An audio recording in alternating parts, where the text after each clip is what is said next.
안녕하세요. 지식과 교양을 탐구하는 익명의 도시입니다. 근대 자본주의 역사 29번째 영상입니다. 영상을 시청하시기 전에 구독과 좋아요, 알림 설정 부탁드립니다. 지난 영상에서 16세기 후반과 17세기 초반의 유럽 세계경제의 위기와 이를 극복하기 위한 영국의 대응에 대하여 설명했습니다.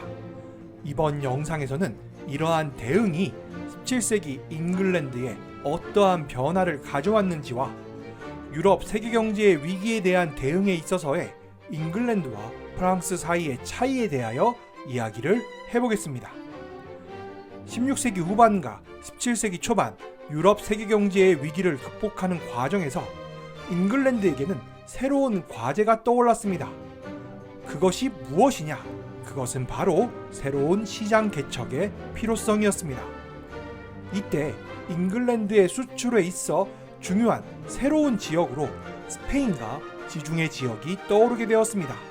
특히 스페인 시장은 스페인 국내에서의 가격 상승과 식민지로부터의 구매라는 점에서 잉글랜드에게 이점이 많은 곳이었습니다.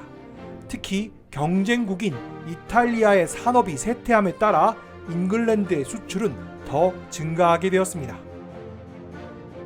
오늘날 우리들은 잉글랜드에 대해 생각하면 과거 대영 제국의 영광, 즉 해가 지지 않는 제국을 떠올리는 사람들이 많습니다. 이는 그만큼 많은 식민지를 갖고 있었다는 것입니다. 그러나 이는 17세기 이후의 잉글랜드에 해당되는 이야기입니다.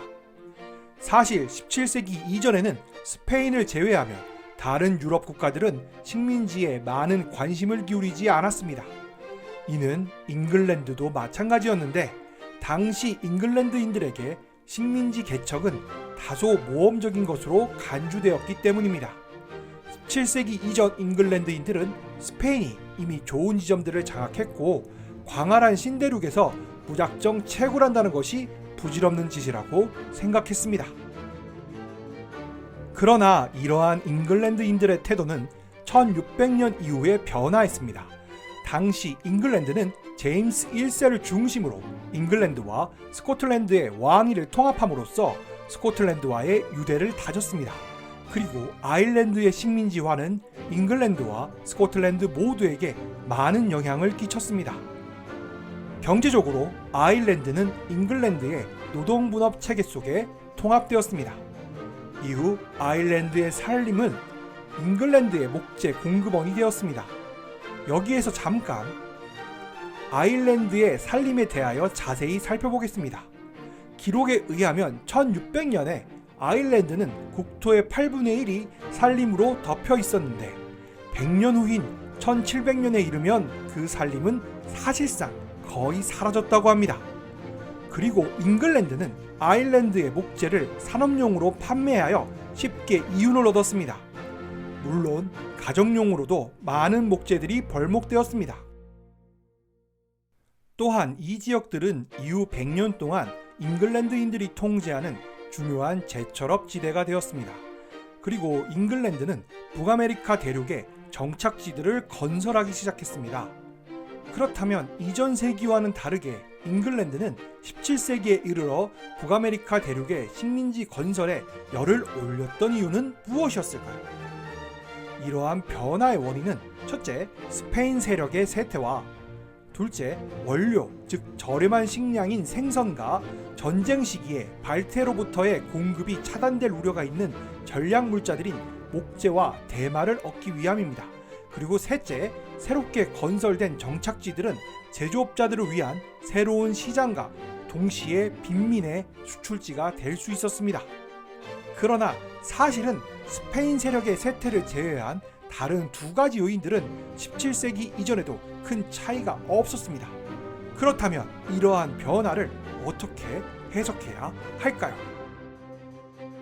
국제정치적으로 이 문제를 바라보면 잉글랜드의 북아메리카 대륙의 정착지 혹은 식민지의 건설은 북서부 유럽의 열강들 간의 경쟁 관계의 표현이라고도 볼 수 있습니다. 혹은 스페인의 몰락 이후에 나타나는 선제적인 식민지화라고도 할 수 있습니다. 문제는 식민지 건설이 잉글랜드 내부에 미친 영향입니다. 이러한 현상은 잉글랜드의 정치적 위기를 야기했습니다. 특히 이 시기에 잉글랜드의 통치 집단들 내부에서 갈등이 발생했습니다.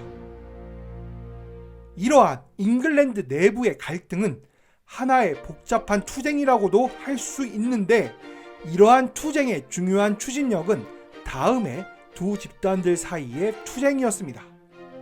첫째, 왕정의 역할을 강조하여 느슨해지고 있던 특권과 복종의 체계를 유지하고자 했으며, 다른 어떤 요인보다 사회혁명에 대한 공포에 사로잡혀 있었고, 유럽의 세계 경제가 강제한 선택 앞에서 다소간 무력해졌던 사람들.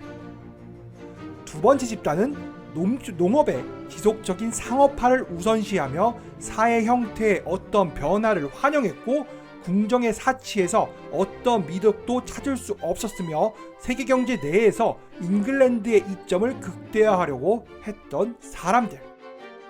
문제는 제가 이번 영상에서 언급하는 이러한 특징들이 잉글랜드만의 것은 아니었다는 점입니다. 국내 정치의 측면에서 잉글랜드와 경쟁 관계에 놓여 있던 프랑스도 비슷한 조건에 놓여 있었습니다. 그렇다면 프랑스와 영국의 차이는 무엇이었을까요? 우선 프랑스에 대해 잠시 살펴보겠습니다.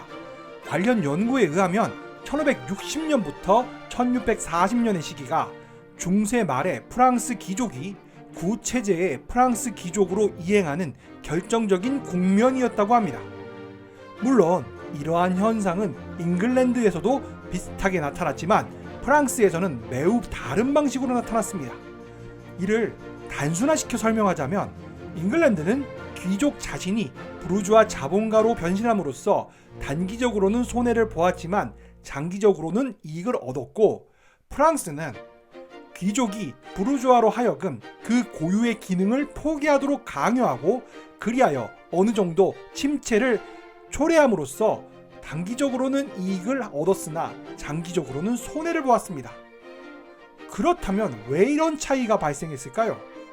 우선 프랑스에 대해 이야기해보면 1600년경에 프랑스는 잉글랜드보다 더 강력한 국가체계를 갖추고 있었는데, 이는 잉글랜드에 비해서 훨씬 더 많은 경우에 관료기구가 사회적인 질서체계에서 부르주아가 상승할 수 있는 수단이었다는 것을 의미했습니다. 따라서 관직 매매는 부르주아가 프랑스 왕정에 더욱 직접적인 이해관계를 가지도록 만드는 결과를 낳습니다. 결국 프랑스에서는 귀족 지위의 모호함이 나타나게 되었습니다. 반면 잉글랜드는 부르주아한 귀족을 만들었는데, 여기에서 프랑스는 왜 그러지 않았는가라고 질문한다면, 프랑스에서는 봉건제도가 완벽성을 보여주었고, 따라서 귀족이 부르주아가 되는 것을 막는 어떤 전통적인 힘이 있었다는 것입니다. 이는 결코 프랑스가 잉글랜드에 비해 뒤처져 있었다, 혹은 더 후진적이었다라는 의미가 아닙니다.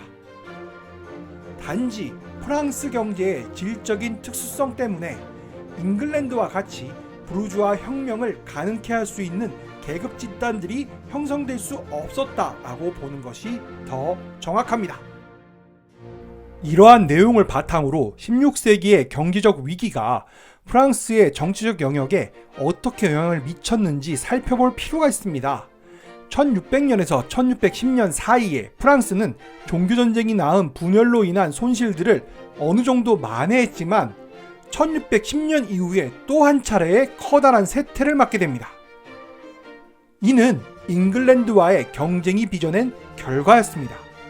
이 시기에 잉글랜드인들이 가격 경쟁에서 프랑스인들을 이길 수 있었던 것은 당시 세계 시장이 축소되고 있던 시점에 결정적으로 잉글랜드는 이전 50에서 60년 사이에 축적된 산업 자본과 기술의 우위를 갖고 있었기 때문입니다. 이로 인해 30년 전쟁이 발생하자 프랑스는 잉글랜드보다 더 큰 경제적 부담을 갖게 되는데, 군비가 늘어나고 군대가 팽창함에 따라 국가 관료기구의 규모가 커져갔고, 그 원인이자 결과로서 국가의 과세와 군대의 농촌 약탈이 모두 증대했습니다. 그리고 전쟁으로 인한 식량 가격이 전반적으로 상승했고 이와 함께 창궐했던 전염병들로 문제는 더욱 심화되었습니다. 흉작이 질병의 확산의 원인이었건 혹은 질병이 곡물 부족의 원인이었던 건 간에 양자는 동시에 일어났으며 이는 프랑스에 심각한 타격을 주었습니다. 이로 인해 이 시기에 프랑스에서 농민 봉기가 광범위하게 일어났다는 것은 쉽게 이해할 수 있습니다. 농민들에 대한 국가의 세금 수탈이 증가했고 경제적 압박 때문에 귀족들도 농민에게서 세금을 징수하기가 점점 더 어려워졌습니다. 결국 프랑스의 귀족은 농민의 동반자가 되지 못했습니다. 결국 이러한 상황, 가격혁명으로 인한 경제적 어려움과 세계 경제에서의 프랑스의 지위 하락으로 인해 프랑스는 농민 토지 소유자들에게 좌절을 안겨주었습니다. 이전 영상들에서 설명했던 것처럼 잉글랜드의 경우 요먼층이 경작지의 인클로저로부터 이익을 얻고 있었던 반면 프랑스의 요먼층은 쇠퇴하고 있었습니다. 이러한 경제적인 퇴행으로 인한 대가는 대개 귀족 계급이 제시한 조건인 즉 영주제의 반동, 부르주아의 봉건화에 따라 귀족과 타협하는 것이었습니다. 17세기에 프랑스에서는 내란이 없었으며 오직 프롱드의 난만이 있었을 뿐입니다. 부르주아 혁명은 1789년이라는 다른 시대에 또 다른 이유로 그리고 어떤 면에서는 너무나 뒤늦게 도래했습니다. 이로 인한 한 가지 결과는 본질적으로 더욱 다루기 힘든 부르주아를 제어하기 위해서 프랑스의 왕정이 그 자신을 강화시켜야 했을 뿐만 아니라 관직 매매를 통해서 그들을 매수해야 했고 또 이는 그들을 산업 투자로부터 다른 곳으로 관심을 돌리게 만들었다는 것입니다. 반면 잉글랜드에서는 귀족들이 살아남기 위해서 부르주아의 생활 방식을 배워야만 했으며 부분적으로 그들과 뒤섞여야만 했습니다. 그리고 프랑스에서는 그러한 압력은 살아남아야만 하는 부르주아에게 가해졌습니다. 잉글랜드에서 내란은 일어날 수 있는 마지막 순간에 일어났습니다. 물론 토지계급의 부활은 어디에서나 대단했고 심지어 잉글랜드에서도 대단했습니다. 그러나 잉글랜드에서는 적어도 부르주아가 시민권을 획득했습니다. 그리고 토지계급들은 귀족이기보다는 궁극적으로 선량한 부르주아였던 젠틀이었습니다. 반면 프랑스에서는 크로멜과 같은 인물이 등장하기에는 17세기 프랑스의 부르주아의 세력이 너무 미약했습니다. 프랑스에서 부르주아들이 자신들의 이해관계와 국가로서의 국가의 이해관계가 일치한다는 것을 발견하게 되는 것은 1789년에 가서의 일이었습니다. 문제는 그때는 세계 경제가 이미 변화되고 있었고 그 안에서 프랑스가 우위를 획득하기에는 너무 늦은 때였습니다. 이번 영상은 여기까지입니다. 지금까지 시청해주셔서 감사합니다. 이상 익명의 도시였습니다. 여러분의 구독과 좋아요, 알림 설정은 영상 제작에 큰 힘이 됩니다.